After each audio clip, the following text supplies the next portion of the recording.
So hero గారు వచ్చేసి, నేను ఒకరోజు టైసన్ నాయుడు షూటింగ్కి వెళ్ళా. ఐ మీన్ నేను స్క్రిప్ట్ రాసుకున్నాను, అంతా అయిపోయింది. ఐ వాస్ థింకింగ్ ఎవరైతే బెటర్ అది అని చెప్పి ఆ స్పేస్ లో ఉన్నప్పుడు ఒకరోజు టైసన్ నాయుడు మూవీ షూటింగ్కి వెళ్ళాను ఆయనది. వెళ్ళినప్పుడు I met him for the first time there and I had a good interaction with him. I was shocked to see him so energetic, so positive and so friendly. ఈయనేంది generally serious గా ఉంటాడు, serious సినిమాలు చేస్తుంటాడు, ఈయనేంటి ఇంత ఫ్రెండ్లీగా ఉన్నాడు అని చెప్పి షాక్ అయ్యా. Then I was talking to him and I asked him what are your favourite films and all. Then he told Kumbalangi Nights, Tumbbad. ఏయ్ తుంబాడ్ కుంభలాంగి నైట్స్ ఏంటిది, కాస్ట్ అవే అంటాడు, తుంబాడ్ అంటాడు, కుంభలాంగి నైట్స్ అంటాడు. ఈయన యాక్షన్ హీరో కదా అనుకుని, అయితే మనం మన స్పేస్ లో ఉన్న స్క్రిప్ట్ చెప్పొచ్చు, హీ విల్ లైక్ ఇట్ అని అనిపించింది. దెన్ ఐ టోల్డ్ ఇట్లా నా దగ్గర ఒక ఐడియా ఉంది, అది నేను స్పెసిఫిక్ గా వీళ్ళ కోసం అన్నట్టు రాయలేదు, but it's a very good script and I think it will fit you very well, మీకు చాలా బాగా సూట్ అవుతుంది అని అనిపిస్తుంది. బట్ మీరు ఇప్పటిదాకా చేసిన సినిమాల్లో అయితే ఉండదు, ఇట్స్ కంప్లీట్లీ డిఫరెంట్ ఫిల్మ్. మీరు అన్ని డిఫరెంట్ డిఫరెంట్ జానర్స్ టచ్ చేసుకుంటూ వచ్చారు, ఇది అసలు టచ్ చేయలేదు ఇప్పటిదాకా అని అనిపించే కైండ్ ఆఫ్ ఫిల్మ్. అంటే I would love to listen to it అన్నాడు. నేను నరేట్ చేశాను. Immediately he liked it. The first narration itself he was very much impressed and he said he will do it. And then heroine ఎవరు అనుకున్నప్పుడు చాలా options అనుకుని అనుపమ గారు అనే పేరు రాగానే ఇంకా ఎవరికి సెకండ్ థాట్ డౌట్ ఏం లేదు. ఇంక immediately I think we should immediately pitch to her అనుకుని వి మెట్ హర్.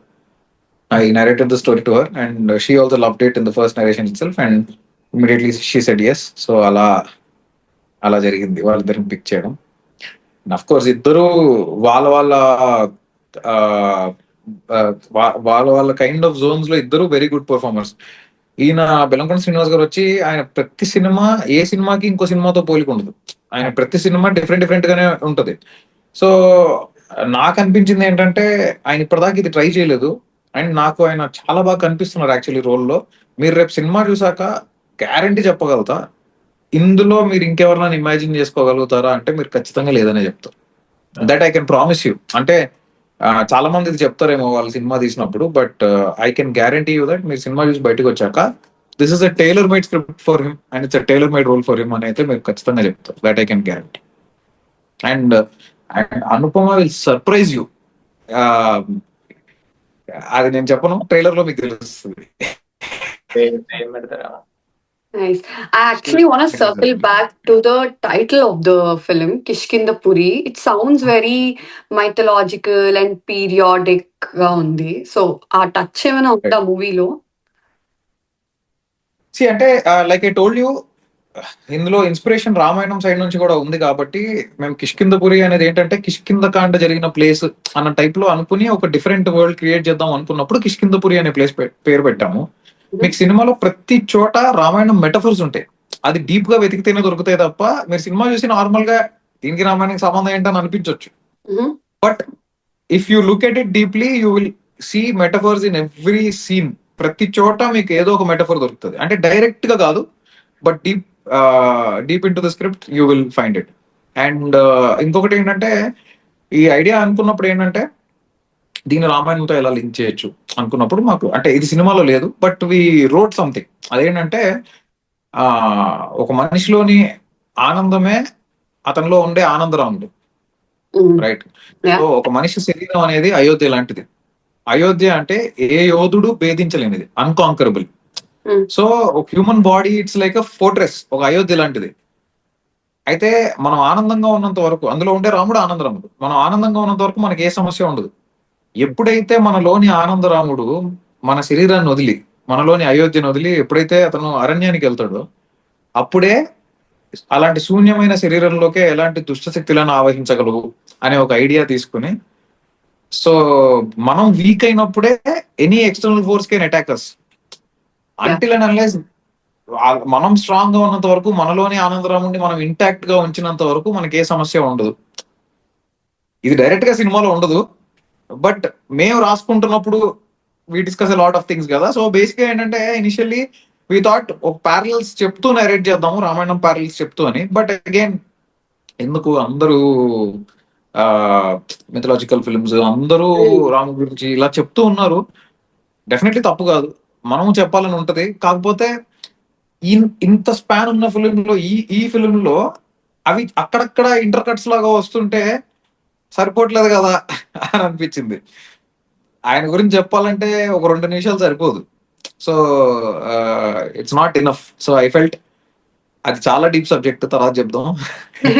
దాని గురించి మనం మళ్ళీ డెఫినెట్లీ మాట్లాడొచ్చు. ఇక్కడ ఏంటంటే ఆ థ్రిల్ ఫ్యాక్టర్ ని మధ్య మధ్యలో కట్ చేసి స్పీడ్ బ్రేకర్స్ లాగా అనిపించకూడదు కదా అని చెప్పి ఇంకా మేము అది పెట్టలేదు. అండ్ ఇంకోటి ఏంటంటే అర్థం చేసుకున్న వాళ్ళకి అర్థం చేసుకున్నంత అన్నట్టుగా అది మెటఫర్ లాగానే వదిలేసాం. బట్ యా, అది ఐడియా స్టార్టెడ్ దేర్. మనిషిలోని ఆనందరాముడిని కోల్పోయినప్పుడు అందులో ఏర్పడే శూన్యంలోకి ఎలాంటి దుష్ట శక్తులను ఆవహించగలవు అనే ఒక పాయింట్ మీద నుంచి స్టార్ట్ అయింది. సో మీకు ఇప్పుడు సీతకి బంగారు జింక కనిపించింది. Yeah. బంగారు జింక కనిపించడం అంటే అది ఒక బంగారు జింకే అవ్వక్కర్లేదు. ఇప్పుడు మన సినిమాలో ఒక రేడియో స్టేషన్, ప్రపంచంలో అరుదుగా కనిపించే విషయాలన్నీ ఆసక్తికరంగానే అనిపిస్తాయి, ఆ తర్వాత అవే ఆపదవై పరుగులు వేస్తాయి. సో అది కూడా బంగారు జింక అవ్వచ్చు.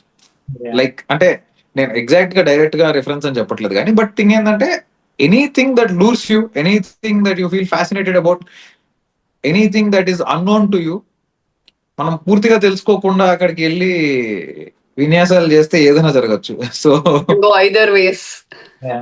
కరెక్ట్. సో అలా బేసిక్ గా ఏంటంటే రామాయణం అంతా అయిపోయిన తర్వాత ఆ వాల్మీకి మహర్షికి నారదుడికి ట్రాన్స్లేట్ చేయమని చెప్పినప్పుడు, ఓకే నువ్వు రామాయణం రాసావు బానే ఉంది, ఇది ఎంతకాలం గుర్తుపెట్టుకుంటారు అనుకుంటున్నావు ఈ మనుషులు అంటే, ఈ సృష్టి ఉన్నంత కాలం గుర్తుంటుంది ఎందుకంటే ఇది రోజు జరిగే రామాయణం కాబట్టి అని అన్నాడు.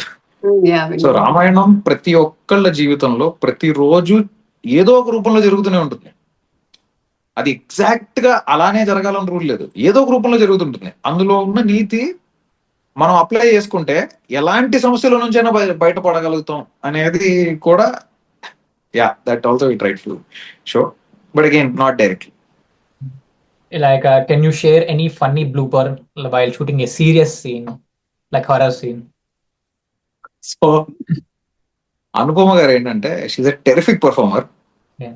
బట్ ఒక్కసారి తను నవ్వడం మొదలు పెట్టిందంటే అందరు నవ్వాల్సిందే సెట్ లో, ఇంకా షూట్ చేయలేము, నవ్వుతూనే ఉంటది.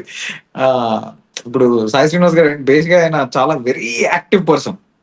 ఫుల్ మీకు సినిమాలో ఎంత సీరియస్ మోడ్ లో, ఎంత యాక్షన్ మోడ్ లో, జనరల్లీ అన్ని సినిమాల్లో ఎలా అయితే ఉంటారో ఆయన బయట అలా ఉండడు. ఆయన చాలా friendly, chill, fun guy, fun loving, very happy, positive guy. ఆయన ఏదో తక్కువ జోక్ వేసేస్తాడు సీరియస్ సీన్ షూట్ చేస్తున్నప్పుడు, ఆమె నవ్వడం స్టార్ట్ చేస్తుంది. ఆమె నవ్వడం స్టార్ట్ చేయగానే ఇట్లానే చూస్తుంటా, ఒక పక్క టైం అయిపోతుంది, అంటే లైట్ పోతుంది, టైం అయిపోతుంది, లేకపోతే కాల్ షీట్ అయిపోతుంది, Yeah. ఈవిడ మాత్రం నవ్వుతూనే ఉంటుంది. సో అలా అది that is one thing that I really enjoyed. అంటే హార్ట్ఫుల్ గా నవ్వుతుంది, నవ్వుతూనే ఉంటుంది.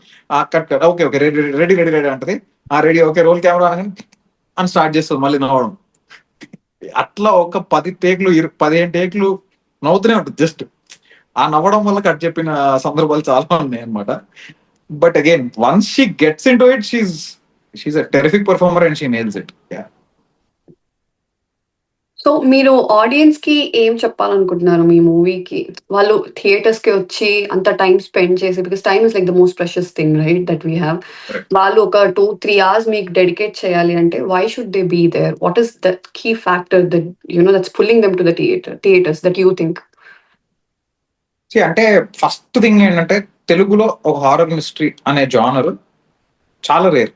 హారర్ సినిమాలు వస్తుంటాయి, మిస్టరీ సినిమాలు వస్తుంటాయి, కామెడీ సినిమాలు వస్తుంటాయి, బట్ హారర్ మిస్టరీ అనే combination is very rare in, at least నేను చూసినంత వరకు it's very rare. That is one thing that will surprise you. అంటే అది కొత్తగా ఉంటుంది డెఫినెట్లీ. ఆ జానర్ కానీ ఓవరాల్ గా సినిమా చూస్తున్నప్పుడు చాలా ఆథెంటిక్ గా, ఒరిజినల్ గా కొత్తగా ఉంటుంది. అదైతే నేను చెప్పగలుగుతాను. అండ్ ఎక్కడ ఇది ఆ సినిమా నుంచి, ఈ సినిమా నుంచి అన్న కైండ్ లో ఉండదు. It's a very original film. That is something that I can promise. So మన ఆడియన్స్ ఒరిజినల్ కాంటెంట్ తీస్తే ఎప్పుడైనా they will be ready to encourage. And మీరు అన్నట్టు వాళ్ళ టైం చాలా ప్రెషియస్. అది నేను చాలా మైండ్ లో పెట్టుకున్నాను కాబట్టి సినిమా రన్ టైం కూడా 2 hours 10 minutes లోపే ఉంటుంది. So there is no wastage, unnecessary సీన్లు, ఊరికే ఏదో టైం పాస్ కి హారర్ చేద్దాం, భయపెట్టడానికి ఒక సీన్ రాద్దాం, అలా ఉండదు.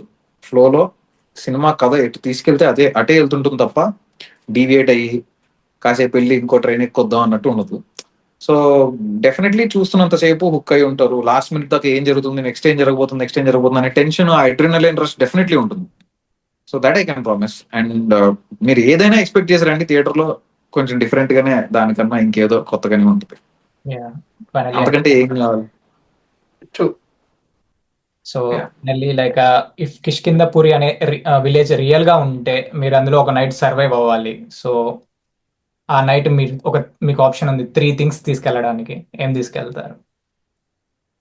3 things. I'll probably take a camera, a script book, and a pen. Spoken like a true director. అంటే మనకి ఎక్కడున్నా, ప్రపంచంలో ఎక్కడ వదిలేసినా, ఏ మూల వదిలేసినా కథ రాసుకోవడానికి ఒక దస్తాడు పేపర్లు, బస్తాడు షూట్ చేయడానికి ఒక కెమెరా ఇస్తే హ్యాపీ. అదే అర్థమైంది. మరి ఎలాగో నిమ్మకాయలు అవన్నీ తీసుకెళ్ళిన పెద్ద ఉపయోగం ఉండదు, అక్కడ జరుగుతుంది. సో అదే యా ట్రెండింగ్ చేతబడులు ఇట్లాంటివి నడుస్తున్నాయి. మీరు ఏమన్నా చూసారా రియల్ లైఫ్ లో అలాంటివి? నేను చూడలేదు, డైరెక్ట్ గా చూడలేదు ఎప్పుడు ఫార్చునేట్లీ. కానీ తెలిసిన వాళ్ళకి జరిగినాయి అనే కైండ్ ఆఫ్ ఇన్సిడెంట్స్ నాకు తెలుసు. నేను డైరెక్ట్ గా ఎప్పుడు చూడలేదు, చూడాలని కూడా అనుకోవట్లేదు. మీరు నమ్ముతారా డార్క్ స్పిరిట్స్ లో? ఐ మీన్ దయ్యాలు definitely, I mean definitely I believe in energy. రెండు, పాజిటివ్ ఎనర్జీ, నెగిటివ్ ఎనర్జీ రెండు ఉంటాయని నేను చాలా గట్టిగా నమ్ముతాను. బేసిక్ గా ఇందాక చెప్పినట్టు, మనం హ్యాపీగా ఉన్నంత వరకు మనం పాజిటివ్ ఎనర్జీనే చూస్తాము. ఆ హ్యాపీనెస్ ని మిగతా ఎమోషన్స్ అన్ని డామినేట్ చేసినప్పుడు మనకి నెగిటివ్ ఎనర్జీ మాత్రమే కనిపిస్తూ ఉంటుంది. So I definitely believe in that energy. Nice. So finally మా అబ్రాడ్ ఆడియన్స్ కి మీరు 1 లైన్ లో మూవీని ఎందుకు వాచ్ చేయాలి అని స్కేరీగా ఏమైనా చెప్పగలుగుతారా? I mean in your style. ఆయన టీజర్ లో ఒక స్టైల్ ఆఫ్ థీమ్ లో చెప్తున్నారు కదా. కేరీగా చెప్పాలా? కేరీగా భయపడాలి మా వాళ్ళందరూ. టీజర్ లో డైలాగే చెప్తా. Yeah. నమస్కారం, ఈరోజు శుక్రవారం 9/8/1989 ఆకాశవాణి తలుపులు తెరవబడ్డాయి. పునః ప్రసారాలు నేటితో మొదలు. ఈ భూమి కన్నా అద్భుతానికి ఇది పునర్జన్మ. దీని తర్వాత కూడా డైలాగ్ ఉంటుంది, కానీ ఇప్పుడు చెప్పలేను. బ్రో అదే ప్లీజ్ కూడా చెప్పండి బ్రో. సెప్టెంబర్ 12th లో Sorry? అదే Sorry? theme లో బెల్లంకొండ సాయి శ్రీనివాస్, అనుపమ పరమేశ్వరన్ జంటగా నటించిన కిష్కిందపురి అనే చిత్రం సెప్టెంబర్ 12న విడుదల కానున్నది. తప్పకుండా మీకు దగ్గరలో ఉన్న థియేటర్లలో చూడవలసిందిగా నా మనవి. చూస్తారని ఆశిస్తున్నాను. ధన్యవాదాలు. fantastic. You did a great job. Thank you. Thank you so much bro for joining with us today. మీకు మా సినిమా నచ్చుతుందని, Okay. మా సినిమాలో ఉన్న దయ్యం మిమ్మల్ని హాంట్ చేస్తుందని, ఇంటికి వెళ్ళాక కూడా మీకు బాగా గుర్తొస్తుందని, ఆ దయ్యం కళలతోనే మీరు పడుకోవాలని మనస్ఫూర్తిగా కోరుకుంటున్నాను. Hope so. Thank you for giving us your time. Thank you. Thanks. Bye.